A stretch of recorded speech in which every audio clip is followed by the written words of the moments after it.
Hello everyone, myself Karan Kumar and today I am going to start second lecture of ancient history.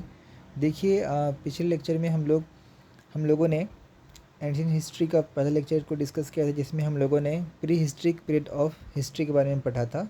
यानी कि हम लोग जो है ना प्री हिस्ट्रिक हिस्ट्री, ठीक है, स्टोन एज यानी कि पाषाण काल के बारे में हम लोग अध्ययन कर रहे थे। और इस लेक्चर में हम लोग जो है उसके जो बचे हुए पार्ट हैं उससे संबंधित चीज़ों के बारे में पढ़ाई करेंगे। ठीक है, तो चलिए डिस्कशन स्टार्ट करते हैं। देखिए, हमारे परीक्षा की जो बीपीएससी 68 एग्जामिनेशन है और जो आने वाले 69 एग्जामिनेशन है, ठीक, तथा अन्य जितने भी स्टेट पीसी से संबंधित एग्जामिनेशन है, उसके लिहाज से जो है ना पाषाण काल में यानी कि स्टोन एज में बहुत सारे ऐसे फैक्ट्स वगैरह भी होते हैं जिसके बारे में क्वेश्चन प्राय एग्जाम में पूछे जाते हैं। और ख़ास करके ना कौन सा स्थल ना किस जगह पे पाया जाता है, और इससे भी ज़्यादा महत्वपूर्ण होता है कि कौन सा स्थल का नाम क्या है, और उससे जो संबंधित साक्ष्य हैं यानी कि जो सबूत हैं, एविडेंस है, वो हम लोगों को क्या क्या प्राप्त हुए हैं। ठीक है, तो चलिए आइए हम लोग इसके बारे में स्टडी करते हैं। देखिए, सबसे पहले यहाँ पे क्या है कि मैं एक करके मैं आपको सारे स्थल के नाम भी बताते जाता हूँ, और स्थल के नाम तो बताऊँगा ही, और साथ ही साथ उससे संबंधित क्या साक्ष्य प्राप्त हुए हैं इस पे आपको विशेष ध्यान देना है। ठीक है, तो देखिए सबसे पहला है आपका दमा दमा जो है ये आपका पहला है। ठीक है, और इसमें क्या है, यहाँ पे क्या प्राप्त हुआ है, इससे संबंधित जो साक्ष्य है, देखिए संबंधित साक्ष्य और स्थल दोनों आपको ध्यान रखना है। जो संबंधित साक्ष्य हैं वो आपको ध्यान में रखने, जैसे कि देखिए दमा से क्या प्राप्त हुआ, एक ही कवर में ना 3 कंकाल मिले, यानी ठीक है 3 ह्यूमन स्केलेटन। ठीक है, क्या बोल सकते हैं इसको हम लोग, 3 ह्यूमन स्केलेटन मिले। ठीक है, इस जगह पे मैं कई बार इंग्लिश टर्म इसलिए बोल देता हूँ ताकि जो है ना जो बच्चे इंग्लिश मीडियम के भी इस लेक्चर को अगर देख रहे होंगे तो उसको देखने में काफ़ी आसानी होगी और समझ में आएगा। ठीक है, मेरा पर्पस ये है कि चाहे बच्चा कोई भी मीडियम का हो, चाहे वो इंग्लिश मीडियम में पढ़ाई कर रहा हो या हिंदी मीडियम में, आपको समझ में आए। और अगर आपको इंग्लिश मीडियम में इसी क्लास का पीडीएफ चाहिए तो आप हमारे टेलीग्राम चैनल को भी ज्वाइन कर सकते हैं। ठीक है, करण IAS अकेडमी नाम है उसका, आप जाके सिंपली सर्च करेंगे आपको मिल जाएगा, या फिर आपको डिस्क्रिप्शन में भी लिंक मिल जाएंगे इसी लेक्चर के। ठीक है, चलिए नेक्स्ट देखिए, नेक्स्ट हमारा क्या है, आते हैं मुद्दे पे। नेक्स्ट जो है हमारा है आदमगढ़। आदमगढ़ में क्या मिला है, मध्य पाषाण काल के अंतिम चरण में हम लोगों को पशुपालन देखने को मिलता है। यानी कि जो एग्रीकल्चर है वो कहाँ, एग्रीकल्चर का जो एविडेंस है कि लोगों जो ने एग्रीकल्चर करना स्टार्ट कर दिया था, तो वो हम लोगों को कहाँ मिलता है, आदमगढ़ में मिलता है। देखिए, एक है आदमगढ़ और एक है आपका ये क्या बोलते इसको, मेहरगढ़। ठीक है, तो जो मेहरगढ़ है ना, वो इससे आप कन्फ्यूज मत होइएगा। जो मेहरगढ़ है वो जो है वो नव पाषाणिक जो है स्थल है, इसके बारे में भी हम लोग पढ़ेंगे, बट आगे पढ़ेंगे। फिलहाल आप जो है इसके बारे में देखिए। ये आदमगढ़ में क्या मिला है, मध्य पाषाण काल के अंतिम चरण में पशुपालन का साक्ष्य देखने को हम लोग को मिलता है। ठीक है, और यहाँ है आपका मेहरगढ़ में क्या है, ये आदमगढ़ है, ये मेहरगढ़ है, दोनों अलग अलग चीज़ें हैं। ठीक है, दोनों में आपको डिफरेंस समझना है, एक ही आप मत समझिएगा कि हाँ ये एक ही चीज़ है। मेहरगढ़ में क्या मिला है, प्राचीनतम अस्थाई जीवन, यानी कि यहाँ से हम लोगों को ये पता चला कि लोगों का जीवन शैली जो है वो स्टार्ट हो गया है और लोगों के जीवन का प्रमाण मिला। उसके बाद पाषाण संस्कृति से लेकर सिंधु घाटी सभ्यता तक के अवशेष के बारे में हम लोगों को कहाँ से प्राप्त होता है, मेहरगढ़। तो आपके एग्जामिनेशन के लिहाज से जो है दो चीज़ बहुत ज़्यादा इम्पोर्टेंट है। ठीक है, तो एक आपका समझ में आप ध्यान में रखिए कि एक तो आपका हो गया कि आदमगढ़, दूसरा आपका है मेहरगढ़, दोनों ध्यान में रखेंगे, ये इम्पोर्टेंट है। ठीक है, ये आपका इम्पोर्टेंट हो जाता है। ठीक है, चलिए नेक्स्ट देखिए। इसके बाद है आपका, इसके बाद आता है, इसके बाद जो आएगा आपका ये हो जाएगा आपका इसके बाद कौन सी जगह है, हथनौड़ा में क्या मिला है, भारत में मानव का सर्वप्रथम साक्ष्य, यानी जो सबसे पहले जो सर्वप्रथम साक्ष्य है ना वो कहाँ है, हाँ हथनौड़ा से पाया जाता है। और एक और भी है, आप अगर इंडिया की मैप को कंसिडर करें तो ये जो है कावेरी, जो नर्मदा रिवर है, sorry not Kaveri, Narmada river है, नर्मदा रिवर के आसपास जो है ना ह्यूमन के रहने का साक्ष्य भी हम लोग को इसी जगह से प्राप्त हुआ है। ठीक है, उसके बाद कुछ अन्य तथ्यों की बात करते हैं, जैसे कि बुर्जहोम की खोज किसने की, तो बुर्जहोम की खोज की गई है DT टेरा एंड पीटरसन के द्वारा। कई बार ये भी पूछ लिया जाता है एग्जामिनेशन में, सॉरी एक छूट गया भीमबेटका। भीमबेटका काफ़ी इंपॉर्टेंस है, प्री हिस्टोरिक पीरियड में सबसे ज़्यादा इंपॉर्टेंट क्या है, भीमबेटका। ये प्रागैतिहासिक काल चित्रकला का एग्जाम्पल है। ठीक है, आपको पता है कि भीमबेटका का जो चित्रकला है वो कहाँ पाया जाता है, मध्य प्रदेश में इस ये पाया जाता है। ठीक है, मध्य प्रदेश में ये पाया जाता है और इसको यूनेस्को का वर्ल्ड हेरिटेज साइट में भी रखा गया है। ठीक है, तो ये इसमें एक महत्वपूर्ण फैक्ट है जो आप याद रखेंगे। ठीक है, चलते हैं आगे। नेक्स्ट बात करते हैं हम लोग महत्वपूर्ण तथ्य की, जैसे कि हड्डी से निर्मित जो है मातृ देवी की प्रतिमा प्राप्त हुई है कहाँ से, लोहंदन नाला क्षेत्र से, जो कि बेलान घाटी में से पाया जाता है, पाया गया।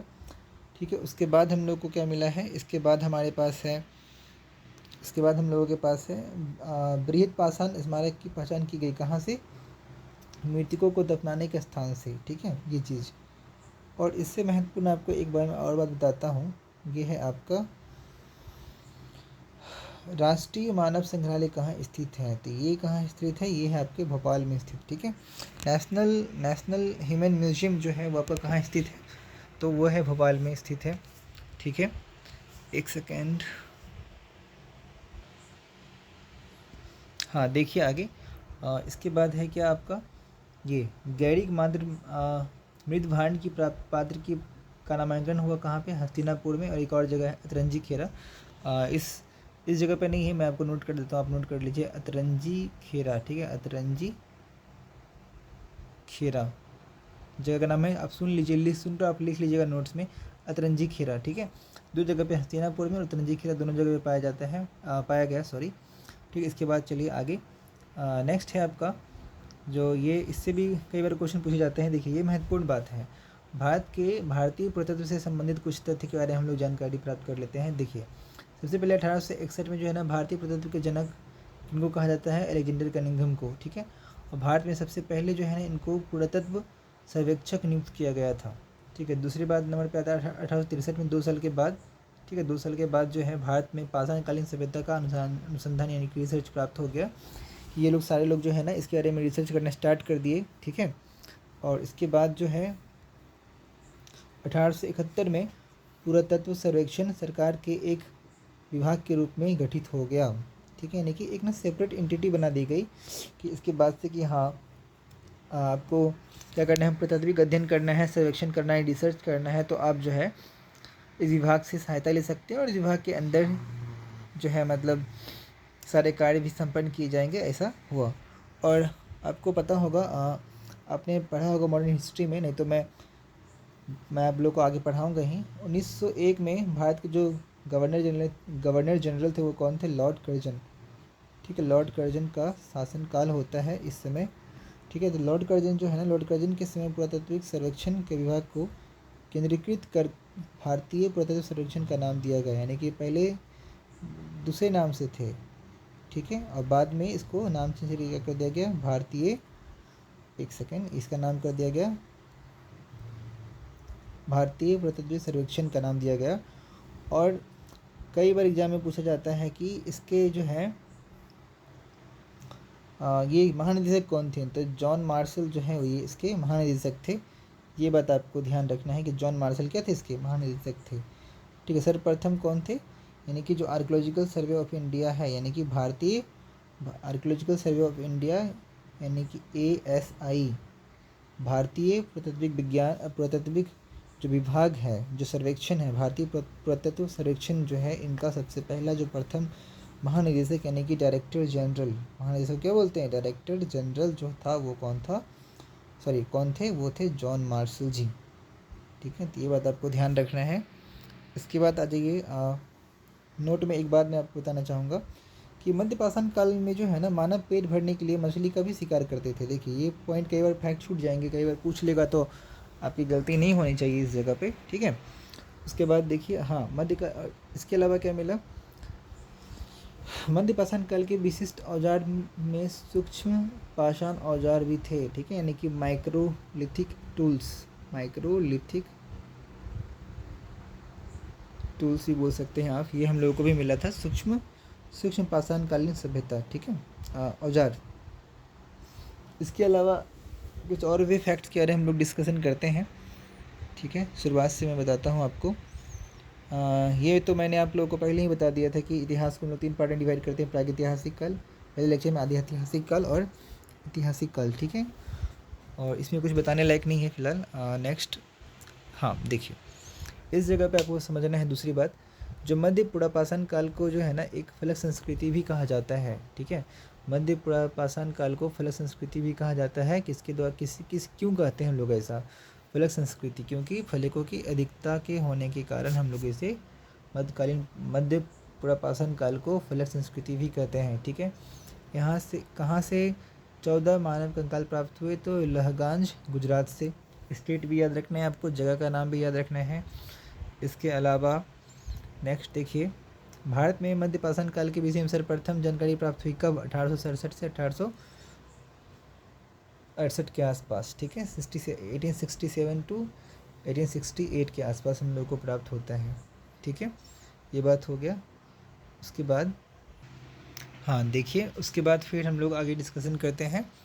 तो ये वाले पार्ट जो है भारतीय उपमहाद्वीप में जो प्राचीनतम कृषि के साक्ष्य वाले स्थल हैं कौन से हैं? लहुड़ा देव, ठीक है। वहाँ से हम लोगों को क्या प्राप्त हुआ था? चावल का प्राप्त हुआ था, जिसका समय कब निर्धारण किया गया है, ठीक है। ये क्वेश्चन यदि एग्जाम में आता है तो क्या हो जाएगा इसका आंसर? 9000 ईसा पूर्व से लेकर 7000 ईसा पूर्व, ठीक है। 7000 ईसा पूर्व यानी कि BC, इसको आप क्या बोलेंगे? BC, ठीक है। उसके बाद है आपका, हाँ उसके बाद है भारतीय उपमहाद्वीप में जो है ना 7000 ईसा पूर्व के लगभग गेहूं का साक्ष्य प्राप्त हुआ। तो वो कहाँ से प्राप्त हुआ? तो वो इसका का आंसर हो जाएगा मेहरगढ़ से, ठीक है। ये कहाँ से हम लोग को प्राप्त हुआ है? तो ये हम लोग को प्राप्त हुआ है मेहरगढ़ से, ठीक है। मैंने आपको पहले ही बताया था मेहरगढ़ और आदमगढ़ में आप डिफरेंस को ध्यान रखना है, ठीक है। उसके बाद है आपका लहुरा देव के बाद जो है चावल के साक्ष्य वाले दूसरा प्राचीन भारतीय नवपाषाणिक स्थल यानी कि नियोलिथिक साइट, ठीक है। नियोलिथिक साइट जो है वो कौन सा है? नियोलिथिक साइट की अगर बात करी जाए तो ये हो जाएगा आपका कोल्डिहवा, चावल की भूसी प्राप्त हुई यहाँ से, ठीक है। उसके बाद आपका नेक्स्ट है कि मक्का का सबसे प्रथम साक्ष्य कहाँ से प्राप्त हुआ है? तो वो आंसर क्या है आपका? मैक्सिको। और गुफराल का अर्थ क्या होता है? एक यदि क्वेश्चन में गुफराल का अर्थ, तो कुलाल गुफकराल का अर्थ होता है कुलाल अर्थात कुम्हार की गुहा, ठीक है। और मैं आपको ना 2-3 महत्वपूर्ण बात को बताता हूँ। देखिए, जहाँ तक भारत में जो भी साक्ष्य प्राप्त हुए, जो भी स्थल प्राप्त हुए ना, इसको हम लोग ब्रॉडली 2 पार्ट में क्लासीफाई करते हैं और 2 जगहों पे पढ़ते हैं। जैसे कि देखिए, भारतीय उपमहाद्वीप में अगर देखा जाए इंडियन सब कॉन्टिनेंट में, तो एक है आपका भारत, ठीक है। लहुरा देव से क्या मिलता है? कृषि, चावल का जो है प्राचीनतम साक्ष्य कब मिला हम लोगों को? तो ये हम लोगों को मिला है 9000 ईसा पूर्व से लेकर, ठीक है, 9000 ईसा पूर्व से लेकर हो गया आपका 7000 ईसा पूर्व के बीच के मध्य का समय, ठीक है।